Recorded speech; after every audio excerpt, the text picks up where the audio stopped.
O presidente da Câmara dos Deputados, Arthur Lira, critica a divergência nos resultados das pesquisas eleitorais no país. De Brasília, Yasmin Costa. O presidente da Câmara dos Deputados, Arthur Lira, defendeu que sejam criadas medidas punitivas para institutos de pesquisa que, segundo ele, erram nos levantamentos e prejudicam as candidaturas. Pelas redes sociais, Lira escreveu: nada justifica resultados tão divergentes dos institutos de pesquisa. Alguém está errando ou prestando um desserviço. Urge estabelecer medidas legais que punam os institutos que erram demasiado ou intencionalmente para prejudicar qualquer candidatura.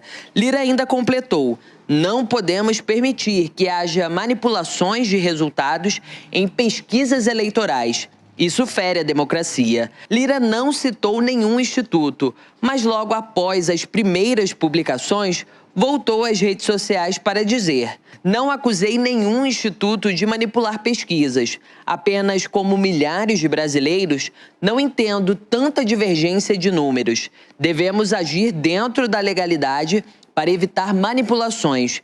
Quem vestiu a carapuça precisa se explicar, completou Lira em outra mensagem ao compartilhar uma notícia do jornal Folha de São Paulo.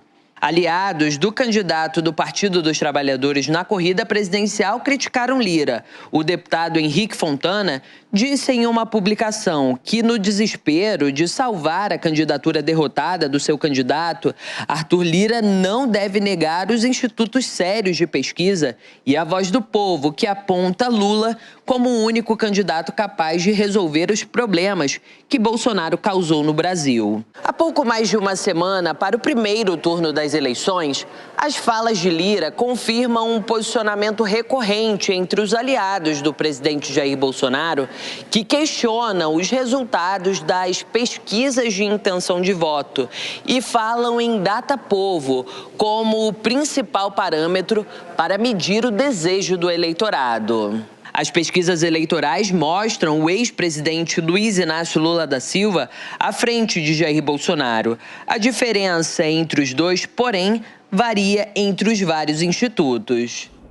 Bom, mais um giro com os nossos comentaristas, agora começando por você, Amanda Klein, essa tentativa de desqualificar as pesquisas por parte do presidente da Câmara, Arthur Lira. Amanda.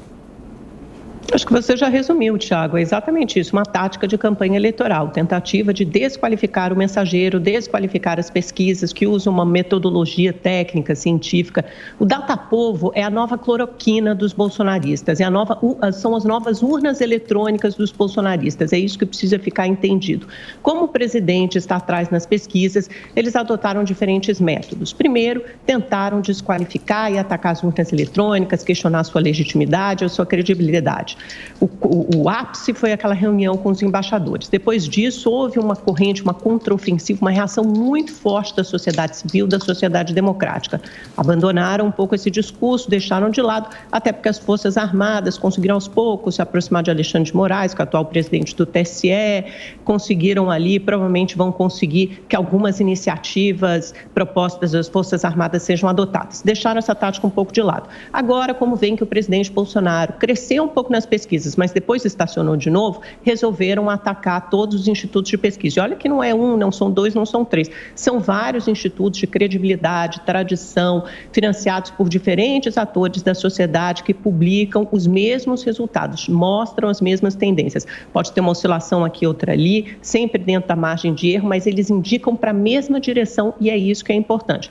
Qual é a tática bolsonarista? Vamos desqualificar o mensageiro. Então, são as pesquisas que mentem. E aí eles fazem girar em grupos de WhatsApp, como aconteceu ontem, pesquisas sem fonte nenhuma que diriam que o presidente, sei lá, está com 60%, 70% das intenções de voto e o Lula tem 25%. É esse tipo de coisa. Aí você pergunta, mas ok, qual é a fonte dessa pesquisa? Qual é a procedência? Eles não sabem nem nominar, nem citar um instituto. Se a gente fizer, até o Estadão fez isso, a gente não precisa nem ter todo o trabalho, mas ele pegou todas as pesquisas, o antigo IBOP, que hoje é IPEC, e o Datafolha, dos últimos anos, desde que começou a reeleição, desde que foi aprovada em 98, o primeiro presidente reeleito, o FHC. E aí fizeram um escrutínio, um trabalho mostrando, nessa época da eleição, quem estava em primeiro lugar. Sempre a pessoa que estava em primeiro lugar, há 10 dias da eleição, ganhou o primeiro turno e depois o segundo turno, caso tenha havido segundo turno. Então, é muito simples. A história mostra a tradição desses institutos de pesquisa. Não é só o Brasil que adota, é o resto do mundo. Então, trata-se de desqualificar uma metodologia científica. Isso tem nome, é desespero, é tática eleitoral e, acima de tudo, é mentiroso. E a intimidação é feio.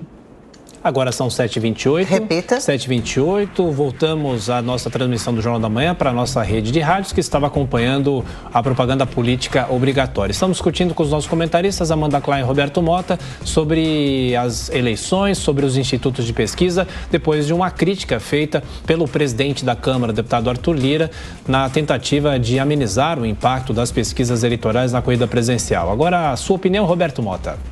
Olha, reparem que o comentário que a Amanda fez se aplica exatamente à tática do PT. É desqualificar o interlocutor. Foi assim que ela começou o comentário dela, falando do bolsonarismo. É a primeira coisa. Qualquer discordância, qualquer crítica, qualquer observação é coisa do bolsonarismo. A outra tática é usar o ativismo judicial, recorrer a quem deveria ser fiscal e imparcial, para que sejam colocadas todas as restrições de um lado, enquanto o outro lado pode dizer qualquer coisa, inclusive que foi absolvido na primeira e na segunda instância da ONU. A outra parte da tática é reivindicar credibilidade para quem não tem, omitindo detalhes importantes. Olha, frase da Amanda, a história mostra. Peguem a história das pesquisas feitas em 2018 e vejam o que é que essa história mostra. O que ela mostra é o seguinte: erros grosseiros, não são erros pequenininhos, não, são erros assim inaceitáveis para o Instituto de Pesquisa. Se você comete erros desse tamanho, ou você sai do mercado de institutos de pesquisa, ou então muda o nome. Você, em vez de ser, por exemplo, vamos dizer, só um exemplo aqui, hein? Ibope, você muda para um outro nome chamado, por exemplo, IPEC. Olha, eu sou contra essa opinião do Arthur Lira. Eu não acho que devem ser criadas medidas punitivas. Eu acho que isso é um cerceamento da liberdade de expressão. Eu prefiro uma ideia que eu já dei aqui, que é obrigar os institutos, toda vez que divulgarem um relatório, eles darem duas informações. Primeira é uma nota dizendo como foi o desempenho deles no passado. Então, à medida que os institutos vão fazendo pesquisas e vão acontecendo eleições, os institutos ganham uma nota, como um aluno ganha na escola. E aí a gente vê, olha, o Instituto XYZ divulgou aqui uma pesquisa, mas a nota dele é 3. Ele nunca acertou no passado. Então, a gente ignora. A outra informação importante sobre os institutos é quem está por trás. Quem faz a pesquisa e quem paga por ela. Só como eu já falei aqui, né? O meu exemplo, na verdade, é verdadeiro. O IPEC é o Ibope, com um nome novo. O Ibope cometeu erros grosseiros na eleição de 2018. A Quest Pesquisas, que nós anunciamos praticamente todos os dias aqui uma pesquisa deles, o dono da Quest foi marqueteiro do PT. Nas campanhas presidencial de 2014 e de 2018, vocês acham que essa informação é importante ou não? E tem o Databolha. O que é o Databolha? O Databolha é o braço de pesquisas, o braço armado, podemos dizer assim, do Datafolha. O Datafolha é um veículo de mídia que está mais engajado nessa eleição, quase mais engajado do que o PT. O Databolha é braço do Datafolha, que há poucos dias atrás atacou a Jovem Pan, essa emissora onde nós estamos aqui, eu e a Amanda, dando visões completamente contrárias, né? Isso se chama diversidade. A Folha de São Paulo chamou isso aqui de bolsonarismo, chamou inclusive a Amanda de bolsonarista, chamou o Diogo de bolsonarista, disse que todos nós aqui estamos em campanha para o presidente Bolsonaro. Como é que se pode dar credibilidade a um instituto de pesquisas associado a um veículo de mídia como esse? Eu pergunto a vocês. E aí termino dizendo o seguinte: à medida que se aproximam as eleições, 3 coisas vão aumentando. Primeiro, o tamanho da bolha em que vive o Databolha, e todos esses institutos não têm nada a ver com a vida real. Eu ontem estive numa importante região produtora do país. Lá ninguém se esquece que o candidato do PT chamou todos aqueles agricultores de fascista. Está gravado em vídeo. A segunda coisa que vai aumentando é o rancor e o desespero estampado nos gestos e nas palavras do PT. Verifiquem, está todo dia na mídia. A terceira coisa que vai aumentando é a frequência e a virulência dos ataques ao presidente. Eles deixam de ter base na realidade. Não se fala dos resultados positivos da economia, não se fala da queda recorde nos índices de criminalidade, só se fala um suposto fascismo imaginário que move esse ódio e esse rancor. Eu digo para vocês uma coisa, não há nada de novo nesse cenário. Amanda.